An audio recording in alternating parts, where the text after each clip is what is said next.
He is the deputy head of the School of Pharmacy and head of Medicines, Optimisation and Enterprise at the University of Keele, UK. I don't know whether others are aware, a team from the University of Keele is here and they have already, I think, agreed on a memorandum of understanding for collaboration in several areas, not in pharmacy alone. And Stephen Chapman is Professor of Prescribing Studies and Head of Medicines, Optimisation and Enterprise in the School of Pharmacy at Keele University, as well as providing the academic lead on issues such as implementing evidence-based medicine, prescribing databases, and health service prescribing policies. He heads a unit which provides prescribing advice to the West Midlands CCGs and hospital trusts. His current projects include computerized prescribing decision support, drug utilization studies, and virtual patients for training of healthcare professionals. I think he called them avatars. Professor Chapman's career spans the pharmaceutical industry, the health service, and the academia. He has published widely in peer group reviewed journals and edited over 100 bespoke prescribing reports. He is co-editor of the book Medicines Management, published by the BMJ Press, and contributed chapters to books on nurse prescribing, influencing demand by professional education and information, and pharmacoeconomics. He was part of the benchmark developing team for the National Audit Office and on the expert panel of the Office of Fair Trading report into value for money from medicines. He is a member of the Prescription Medicines Code of Practice Authorities Appeal Board and the RPS Faculty Board. He also sits on the RPS Education Expert Advisory Panel. He has undertaken consultancy work for WHO and the Foreign Office in healthcare system design and medicines management strategy in Albania, Belgium, Bosnia, Russia, South Africa, Montenegro, and directly for government in Canada, Sweden, Denmark, and Poland. Today he will speak on creating a culture of evidence-based clinical practice. Over to you, Professor Stephen.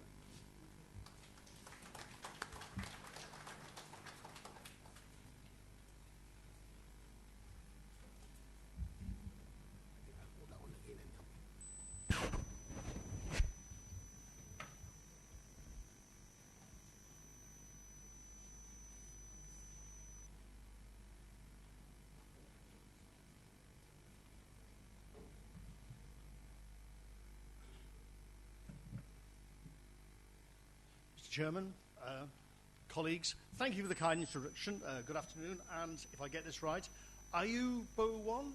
Welcome. It's a delight to be here.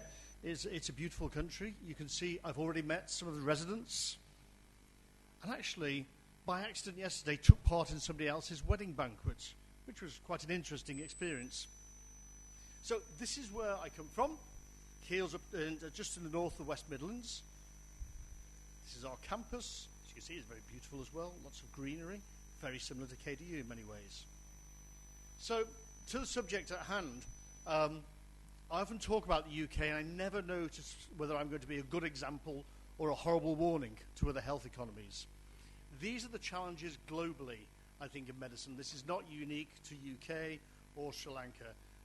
As you've heard, I've worked in several countries and the issues remain the same. Medicines are still the most common therapeutic intervention, and they're the biggest cost after staff. But up to half of them are never taken as intended. The patients who do take medicines don't have sufficient supporting material. Literature suggests between 5 and 8% of hospital admissions are due to preventable adverse events. And in fact, some papers my colleague Wendy Clark showed me shows that could well be an underestimate, and it can be as high as 20%. There are medication errors continuing across all the sectors, and a staggering figure in primary care. A crude estimate of the wastage on medicines is somewhere between 300 and 150 million pounds a year. Add to this the public health issues, such as the threat of antimicrobial resistance, and the risks that come with polypharmacy, getting polypharmacy right to make it appropriate, or inappropriate polypharmacy where people continue to add drugs to compensate from the adverse events of the drugs they've had previously. That just gives you an idea of how the cost growths go. So I've been working in drug utilization for about 20 years now, and the big question always, is there a better way? This is a cracking little book, actually, by a guy called Atul Gawande. He gave the Wreath Lecture for the BBC last year. I strongly recommend it. And basically he says, you don't have to be a genius, but you do have to try to get it right. So to give you an idea, I found this really interesting website. Back in 2008, an eminent group of doctors in the US and the UK were asked to look what healthcare would look like by the year 2025. And this is what they said. There would be individual and institutional accountability. There would be teamwork. We would be, in their phrase, medically honest. And we would use motivational patient information, not just leaflets in medicines packets. There would be both electronic prescribing and dispensing. And we would need a comprehensive strategy of intensive training, including simulation and periodic performance assessment for healthcare personnel. And if you're going to do that, then the profession has to work together. Undergraduate training must interact with postgraduate training. Postgraduate training must interact with continued profession development. A profession can't stay static. It needs to feed off each other and get the best practice from the CPD back through the course again and create this virtuous circle of learning. And if you go to the work of David Sackett, who sadly passed away last year, and look what he said about evidence-based medicine, it's not a recipe book. It's not working from a list. It's actually looking at the culture that's required for evidence-based medicine, taking into account the evidence, but also the patient's needs and their values and preferences. And you get down more specifically to medicines, and you think of things to make this happen within a health economy. You need some benchmarking, so you need to understand as a payer or individual practitioner what's going on, what's good and what's bad. You need to think about productivity, you need to think about service provision. You also need to know what's coming towards you. If you leave it till it actually happens, it's too late. It's already happened. So you need a horizon scanning. And what you're doing for clinicians is you're trying to get them above this threshold here. So you can see, if you took this crudely as the undergraduate years, you're trying to get somebody competent to get out into practice to make them relatively safe. But that's not good enough, really. Beyond graduation and beyond going to profession, you need to keep going to really get your clinical practice developed. But the problem is, clinical decisions are complex. This is a fragment of a decision tree I designed on type 2 diabetes. There are about 27 drugs for type 2 diabetes. Would anybody like to hazard a guess at how many decisions you can make? No? Would be adventurous enough to... A number from anybody? No? Okay. I'll answer the question for you.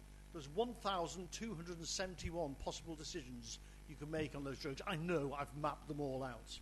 So that's just one set of drugs for one condition. So how on earth can we expect clinicians to hold all the options for all the drugs in every speciality all the time? It can't be done. So how do you become an expert? Well, the usual thing is to read. And I love this photo. I've got this from my colleague Neil Maskery, actually. This is Val Fitch, Professor of Economics at Princeton, showing how the amount of reading in his one discipline had actually changed over the years. He needed a basketball team for the more recent year. And you think about how that applies to us in medicine. You know, we've got 10,000 potential journals we can read. Yeah, that means 40,000 potential articles a week. If we're generous and say 97% of those don't apply to us at all, just 3%, yeah, we'd still have 1,200 articles. If it takes 50 minutes to read an article, you'd be reading 10 hours a day, 6 days a week, and you'd manage 240. So after qualifying, at the end of the first week of your reading, you're 4 weeks behind. At the end of the first month, you are 4 months behind.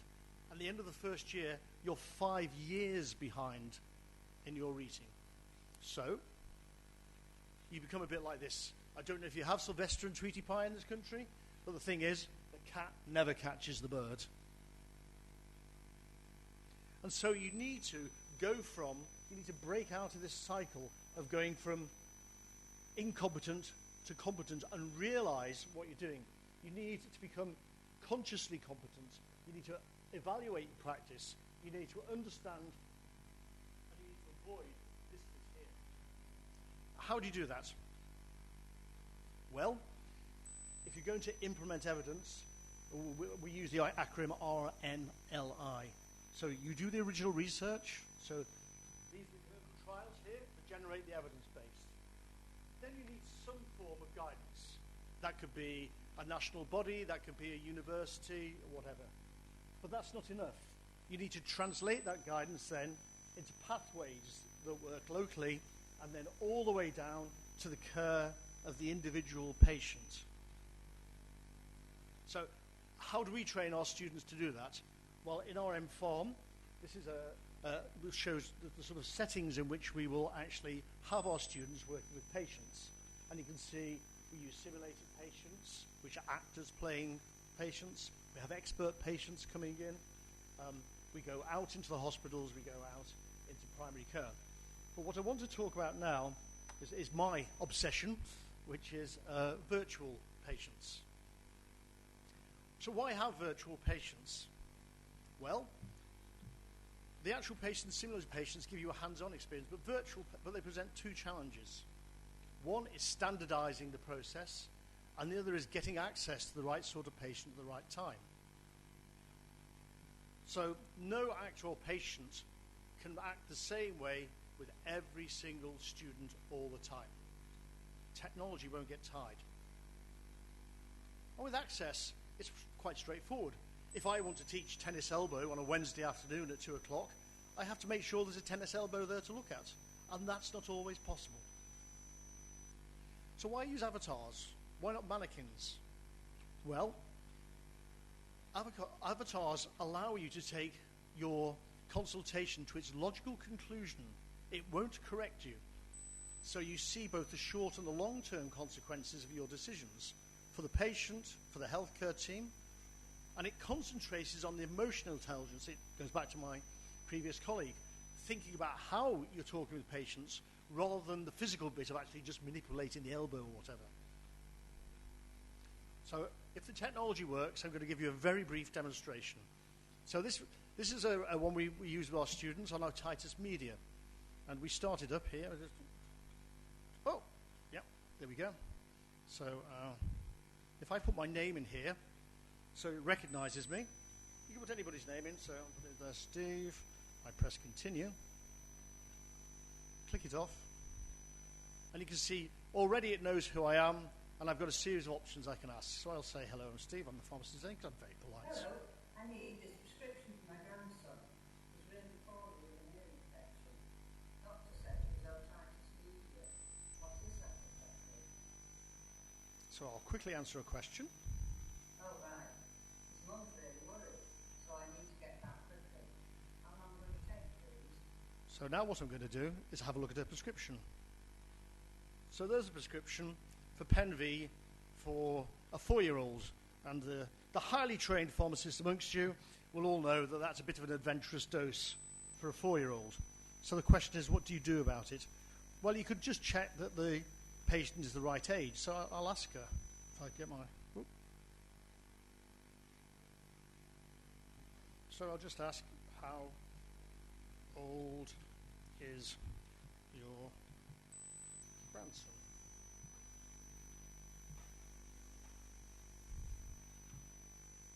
Just having a little think. Okay.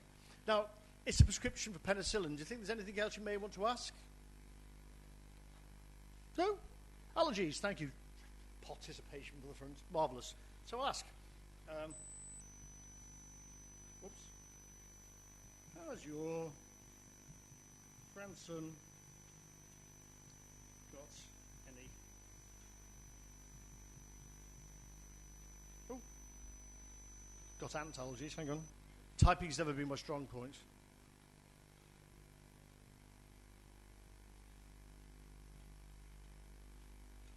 No, I don't think it has any negatives. Now, interestingly, if I just put in the word allergic,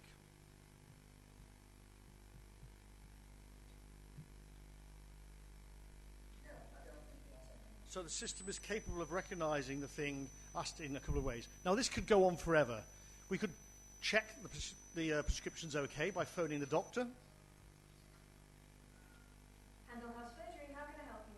So I'll just... Which patient are you calling about? One moment, please. So while doing that, I'll just put in the drug name. Hello, Jim speaking. I understand your query regarding Kotelawala.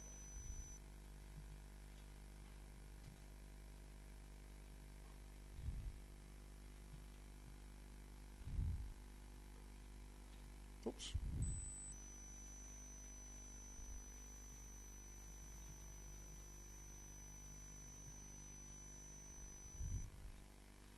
And you see now, I've got a whole series of options. I can be really very polite and say I'm a little concerned about that, or I can be rude. Would you like me to be polite or rude? You want me to be rude? Here we go then. I'm being rude. What? Honestly, So I've got to retrieve the situation a little bit. remind me what it should be for a child. I must have hit the wrong pin. Okay, I'll cancel the prescription and send you a new one for the rest of the state. Okay. So what I'm going to do now, I'll just say, whoops, hang on. I'll be polite and say thank you. Why? Goodness, that took a long time. Something wrong? Now, there's a reason she asked me that. What I'm going to do is, I could ask more questions. I'm just going to end the consultation by clicking on that bag. Hang on. It was good you checked how cold he is. If he's allergic to anything. You should have checked. If I'd like to see this, I had to wait a long time. Okay, so that's the emotional intelligence thing. Medication. If he had any other Right, I'm going to stop her there because she can go on for some time. Whoops, hang on. So you get the idea. The avatar gives you the feedback. We've got a whole family of these now. We've got up to 12 different ones developed. But if you thought that technology was whizzy, this is the cave. Now the cave is a space. It's about as big as from here to the table, and about as far as the front over here. Each of the walls are back computer projected, and the floor is projected. So you can walk into there with a pair of digital glasses on and recreate any environment you want. You can have a hospital ward, you can have the inside of the body. So it's very hard to actually express this using 2D media. But what I'm going to do, hopefully, is show you a brief video.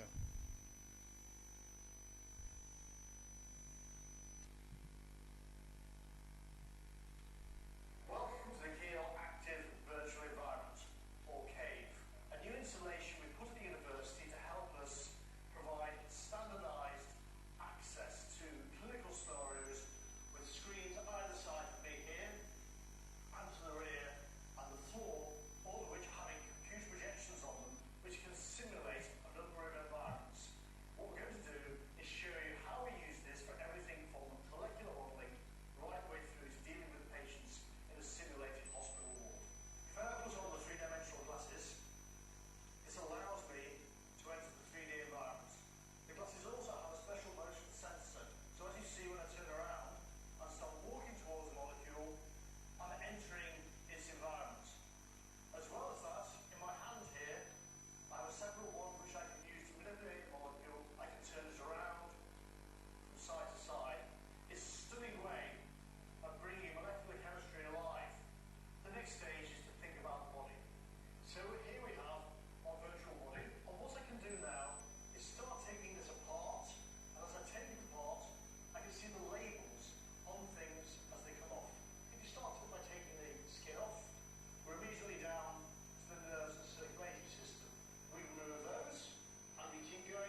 Okay, that gives you an idea. How am I doing for time? 3 minutes. All right, I'll do something interesting in 3 minutes.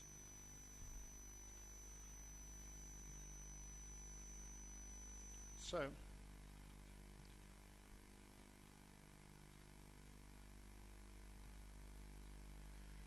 my colleague previously mentioned interprofessional education. This is the way we've started trying to do it at Keele. This is a pilot we did last year. We had pharmacy, medical and nursing students all in the cave working on a case.